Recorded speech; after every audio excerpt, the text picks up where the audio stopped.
HD सच्ची कहानियों पर आप सभी का स्वागत है। दुनिया में हर तरह के लोग हैं, अपने भी हैं तो वो भी दुश्मन से कम नहीं। आज मैं कोर्ट में बैठा यही सोच रहा था कि न जाने किसके हक में फैसला आने वाला है। हाँ, मैंने अपना जुर्म खुद ही कबूल कर लिया था कि मैंने एक बच्ची को अगवा किया है और उसे लेकर मीलों दूर आ गया था। पहले तो उस लड़की को अस्पताल में एडमिट करवाया था क्योंकि उसकी दिमागी हालत ठीक नहीं थी। उसको पूरे 1 हफ्ते के बाद होश आया था। अब तो मेरा खुशी का ठिकाना नहीं था। अब वह लड़की मुझे पहचानने लगी थी और मैं उसके लिए दुनिया जहाँ की हर वह खुशी देना चाहता था जिसकी वह हकदार थी। हाँ, मैंने बहुत बड़ा जुर्म किया था। मैंने एक बच्ची को अगवा किया था, लेकिन इसके पीछे भी तो बहुत बड़ी कहानी थी। मैं तो पढ़ा लिखा एक धार्मिक इंसान था। मैं 5 वक्त का नमाज पढ़ा करता था और जॉब भी किया करता था। मेरे पास कोई ख़ानदानी प्रॉपर्टी नहीं थी। मैं और मेरी बीवी घर परिवार में अकेले ही थे। ये कदम बहुत मजबूरी में उठाना पड़ा था, इसलिए मैं पूरे हफ्ते तड़प कर रह गया था। तब मुझे मौका मिला तो मैंने उस लड़की को अगवा कर सीधे दिल्ली के लिए निकल आया था और मैं पिछले 3-4 महीनों से कोर्ट के चक्कर काट रहा हूँ। आज कोर्ट का फाइनल डिसीजन आने वाला है। अब सुनिए मेरी पूरी कहानी। सहरी का वक्त ख़त्म होने में अभी 10 मिनट बाकी थे। मैं बाहर होटल से पेट भर के सहरी करके मस्जिद के तरफ चल पड़ा था। मेरे कदम अभी मस्जिद में दाखिल हुए थे कि एक बार फिर सिसकियों की आवाज़ ने मुझे चौंका कर रख दिया था। मस्जिद के एक कोने में एक 11 साल की बच्ची बैठी हुई नज़र आई।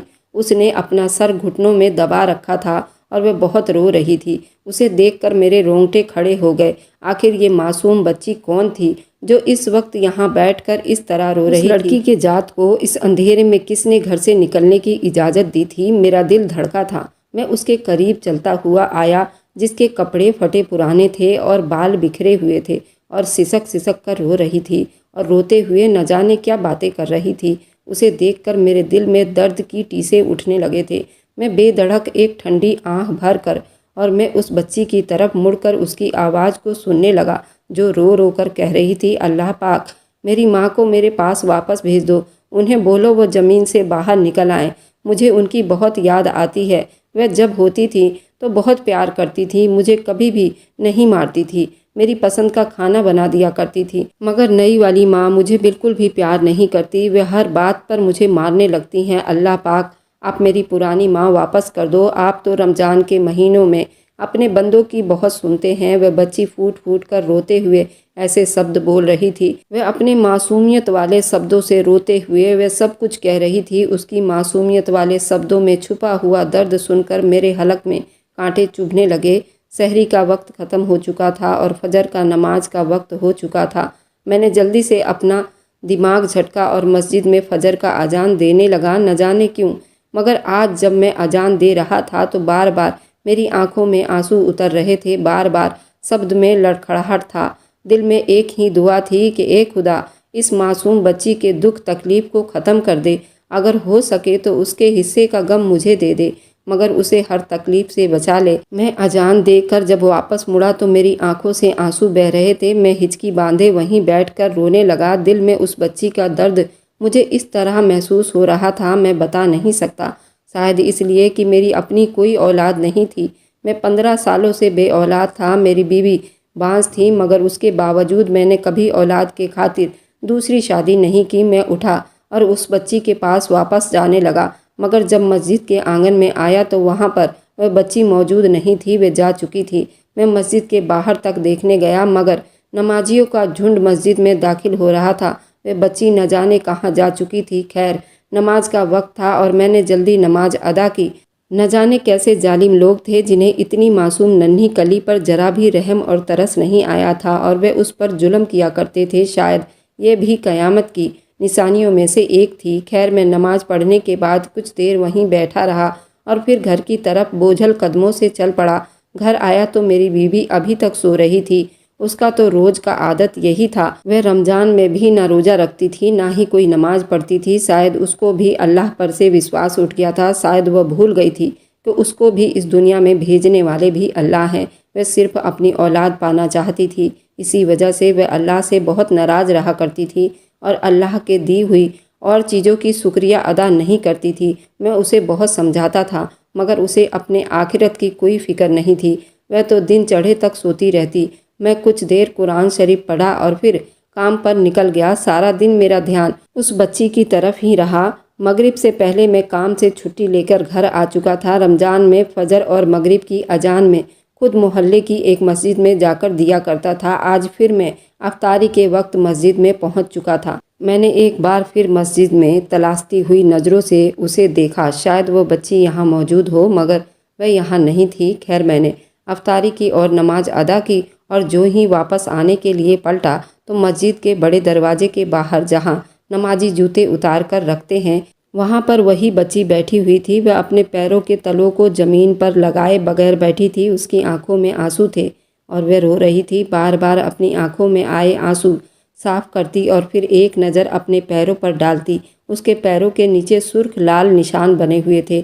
ऐसा लगता था जैसे उस बच्ची के पैर को जलाए गए हों और नंगे पैर चल के आने की वजह से उसके जख्मों में मिट्टी जा चुकी थी। उस बच्ची को जब मैंने उस हालत में देखा तो मेरे रोंगटे खड़े हुए, मेरे आंखों में पानी उभरने लगा। वह बच्ची अपनी ही ध्यान में बैठी थी, अपने पैरों से मिट्टी साफ करने की कोशिश कर रही थी। वह दर्द से सिसक रही थी और रोते हुए एक बार फिर खुदा से बात करने में बिजी थी। वह रोते हुए कहने लगी, या अल्लाह, आज मैं आपके घर में अंदर नहीं आ सकती। मेरी माँ कहती थी मस्जिद अल्लाह ताला का घर होता है। मैं आज इन पैरों के साथ मस्जिद के अंदर दाखिल नहीं हो सकती, वरना आपका ये घर गंदा हो जाएगा। आप मेरी बात यहीं से सुन लीजिए, मेरी दुआ कबूल कर लीजिए। मुझे और कुछ नहीं चाहिए। जैसे ही मेरे पैर ठीक हो जाएंगे मैं दोबारा मस्जिद के अंदर बैठकर आपसे दुआ मांगूंगी। उस बच्ची की मासूमियत भरे शब्दों में इस तरह दर्द था कि मेरी आंखें छलक पड़ी थी। वह बच्ची इतनी मासूमियत से अपने अल्लाह पाक से दुआ मांग रही थी, मेरा दिल भर आया। इस तरह मासूम शब्द था ना कोई बनावटी था और ना ही कोई लालच। एक बार फिर रोते हुए कहने लगी, मेरी मम्मी को बोलो कि वह कब्र से बाहर आए। वह ज़मीन से बाहर आए और दोबारा आकर मेरे पास रहने लगे। उनके बगैर तो मुझे नींद नहीं आती। मेरी दूसरी मम्मी मुझे खाना नहीं देती। मैं भूखी प्यासी बैठी रहती हूँ। वह मुझे बात बात पर मारती है। आज भी उसने मुझे जल्दी जल्दी सारे घर का काम करने को कहा था, मगर मैं ना कर सकी क्योंकि मेरी तबीयत ख़राब थी। मगर उसके बावजूद भी मेरी नई माँ ने मुझे बहुत मारा है और फिर अपने पास बिठाकर जलते हुए कोयले मेरे पैरों पर लगाए हैं। और नई माँ कह रही थी, अब तू तेज़ भाग भाग कर काम किया करेगी। मुझे बहुत दर्द हुआ था। मैं चिल्लाती हुई रह गई थी, मगर मेरी मदद को कोई भी नहीं आया था। मेरी माँ ने मेरे दोनों पैर जला दिए थे और आप मेरी मम्मी को वापस लौटा दो। मैं उस बच्ची से कुछ दूरी पर खड़ा था, उसकी सारी बातें चुप से सुन रहा था। मेरे आंसू बह रहे थे, मगर मैं उस बच्ची के पास ना गया क्योंकि मैं जानना चाहता था आखिर वह रहती कहाँ है। कुछ देर के बाद वह बच्ची अपनी जगह से उठी और बड़ी मुश्किल से लड़खड़ाते हुए वहाँ से जाने लगी। वह बहुत ही मुश्किल से चल रही थी क्योंकि उसके पैरों के दोनों तलवे जख्मी थे, मगर उसके बावजूद भी उस बच्ची का अल्लाह ताला से मोहब्बत मेरा सलाम था, जो इतनी छोटी और मासूम थी कि अल्लाह को अपने दुख सुनाने के लिए मस्जिद तक आया करती थी। मैं उस बच्ची का पीछा करता रहा और वह चलते चलते एक घर के पास आकर रुक गई। वह घर हमारे गांव का ही एक घर था। वह बच्ची उस घर के बाहर आकर बैठ गई। उसने दरवाज़ा खटखटाने की कोशिश नहीं की थी, शायद इसलिए कि अंदर मौजूद आदमी एक बार फिर आग बबूला हो जाएगा। मैं कुछ दूरी पर आकर खड़ा हो गया, यहाँ सारा माजरा देख रहा था। तभी वह दरवाज़ा खुला और एक औरत बाहर निकली। वह बहुत ज़्यादा ही मोटी और सांवले रंग की थी, भारी भरकम औरत थी। शायद वह इस मासूम बच्ची की माँ थी। उसने जैसे ही उस बच्ची को घर के बाहर देखा तो वह तेवर चढ़ाए हुए उसे देखने लगी और फिर कमर पर हाथ रखकर बोली, तू कहाँ मर गई थी? क्या तुझे पता नहीं है कि घर के काम भी करने हैं? रोजाना न जाने कहाँ निकल जाती है। तेरे बाप को आने दे, तेरी शिकायत करती हूँ। उस लड़की ने जब ये सुना तो वह कांप कर रह गई थी और रोते हुए कहने लगी, मैं तो मस्जिद के बाहर गई थी। मैं तो रोज़ अल्लाह ताला से बात करने जाती हूँ। उस औरत ने उसकी बात का कोई जवाब नहीं दिया और उसको बालों से घसीट कर अंदर ले गई। और अब दरवाज़ा बंद हो चुका था। कुछ देर के बाद अंदर चीखने चिल्लाने की आवाज़ आने लगी। वह औरत उस बच्ची के मुंह पर थप्पड़ी थप्पड़ मारे जा रही थी। वह उसको ऊंची आवाज़ निकालने से भी सख्ती से मना कर रही थी। मैं कितनी देर दरवाजे के कान लगाए ये सब सुन रहा था। मुझे अब उस पर बीते हुए हर जुल्म की जानकारी हो चुकी थी। मैं खुद गवाह था। कुछ देर के बाद बच्ची की रोने की आवाज़ आना बंद हो गई। तब मैं जल्दी से अपने घर की तरफ चला गया। आज मुझे घर आने में काफ़ी देर हो चुकी थी। जब बीवी ने वजह पूछी तो मैंने फ़िलहाल अपनी बीवी को कुछ भी नहीं बताया और बात को टालकर सोने के लिए लेट गया। मेरी आंखों से नींद तो कोसों दूर थी। मुझे बस अगली सुबह का इंतज़ार था। मुझे जो कुछ करना था मैं सोच चुका था। मैं जल्दी से सुबह उठा और सहरी की और मस्जिद की तरफ जाने लगा था, ताकि वह बच्ची वहाँ आ जाएगी तो मैं उससे बात कर सकूं।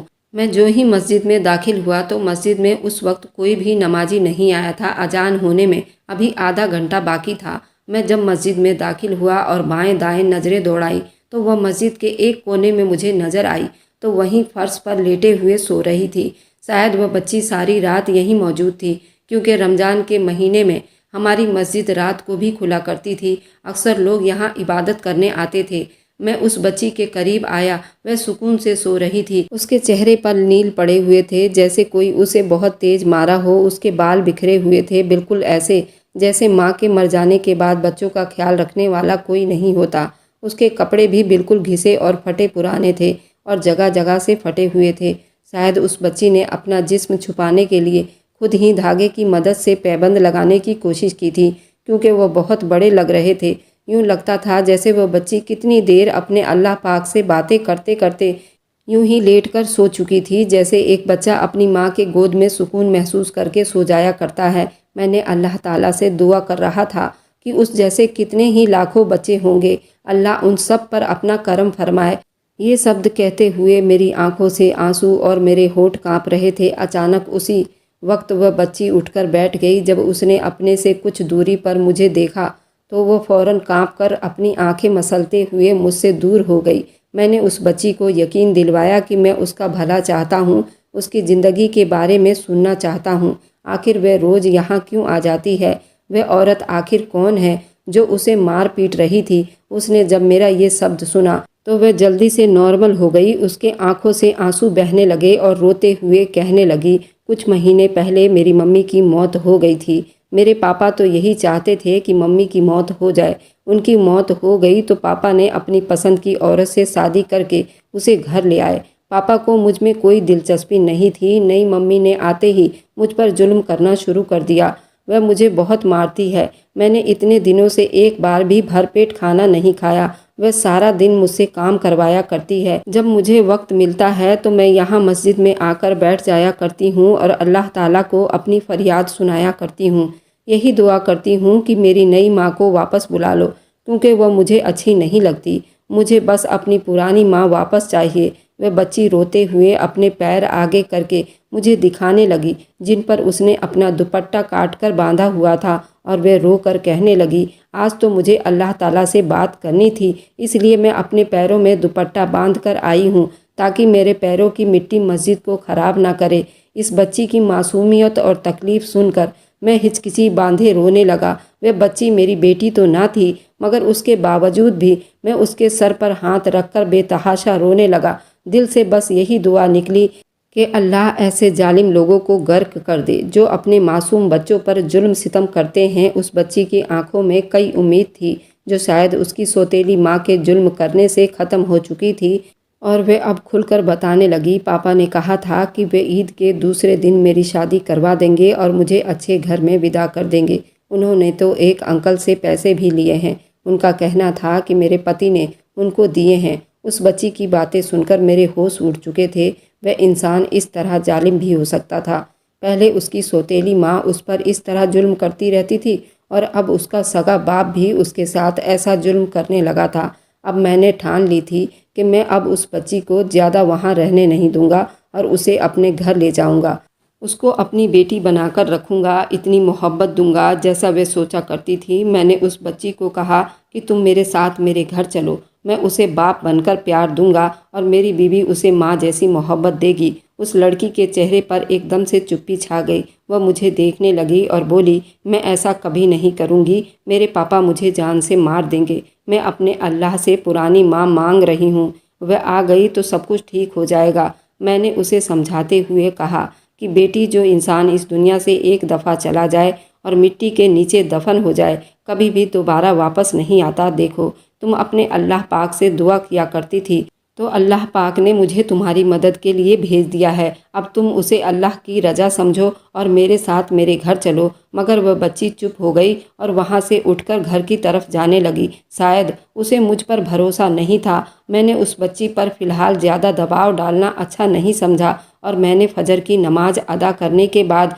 अपने घर की तरफ चला आया था। मैंने अपनी बीवी से भी इस बारे में बात की। वह सुनकर पहले तो चुप हो गई और फिर बोली कि हाँ, अगर वह लड़की हमारे साथ रहना चाहे तो रह सकती है। हम उसे अपनी औलाद जैसी मोहब्बत देंगे। उस दिन तो मैं काम पर चला गया, मगर जब रात को वापस आया तो मुझे उस घर से चीखने चिल्लाने और रोने की आवाज़ आने लगी। उस मासूम बच्ची पर एक बार फिर जुल्म किया जा रहा था। मैं वहीं उसके घर के बाहर खड़ा हो गया। कुछ देर के बाद दरवाज़ा खुला और उस घटिया बेहुदा औरत ने उस बच्ची को घर से बाहर फेंक दिया, जैसे किसी कचरे को फेंका जाता है।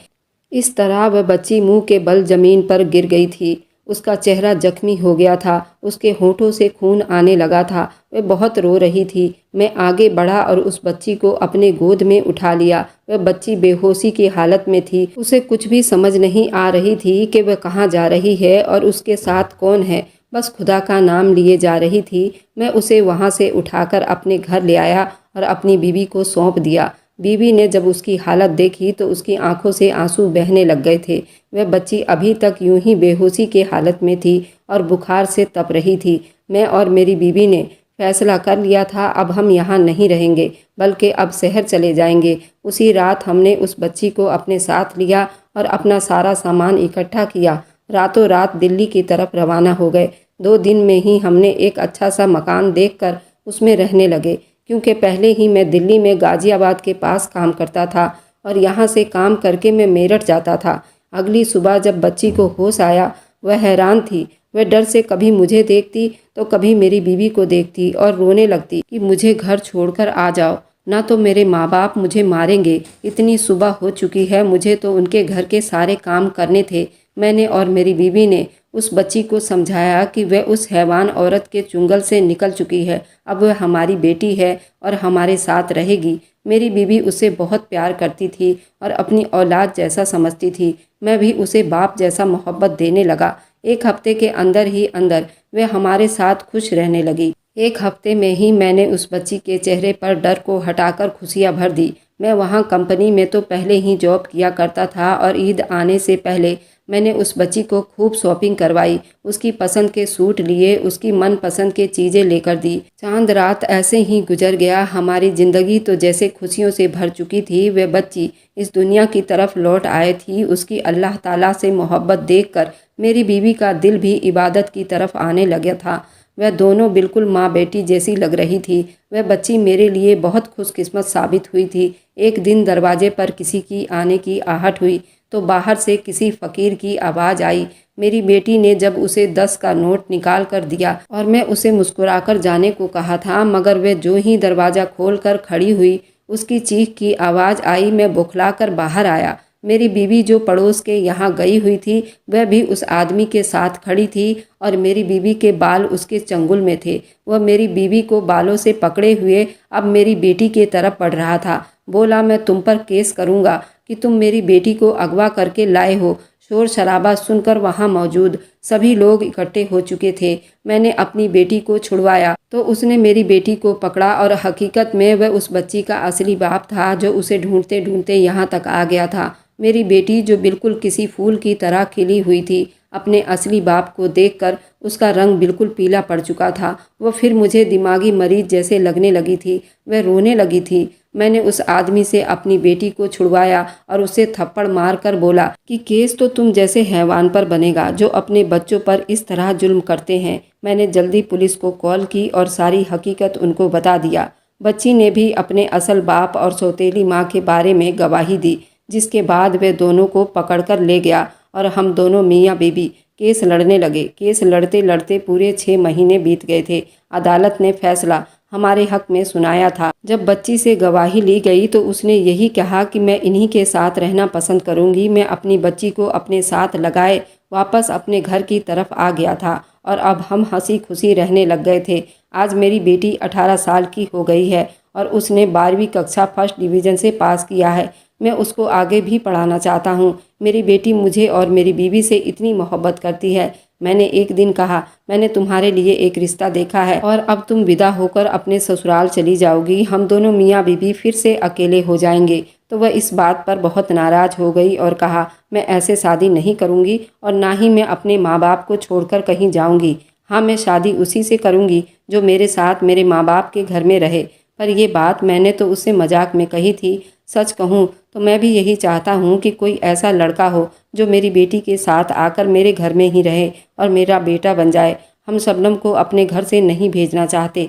आप लोगों के नज़र में कोई लड़का है तो ज़रूर बताइएगा। मेरी बेटी शबनम अब 26 साल की हो गई है। इसी जिद में है कि मैं अपने ससुराल नहीं जाऊंगी, अपने माँ बाप के साथ ही रहूंगी। हाँ, जो लड़का राजी हो जाए कि वह मेरे साथ मेरे ही माँ बाप के घर में रहे तो मैं शादी कर सकती हूँ, वरना मैं पूरी ज़िंदगी कुंवारी रह लूँगी। पर मैं आप लोगों को छोड़कर कहीं नहीं जाऊँगी। क्या शबनम का फैसला सही है?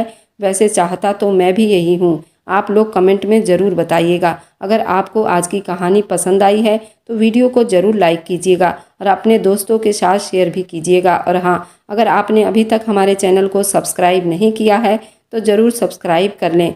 मिलते हैं हम अपनी कल की एक नई दिलचस्प कहानी के साथ। मुझ पर सदा अपना प्यार और स्नेह बनाए रखें। सभी को मेरा प्यार भरा नमस्कार दोस्तों।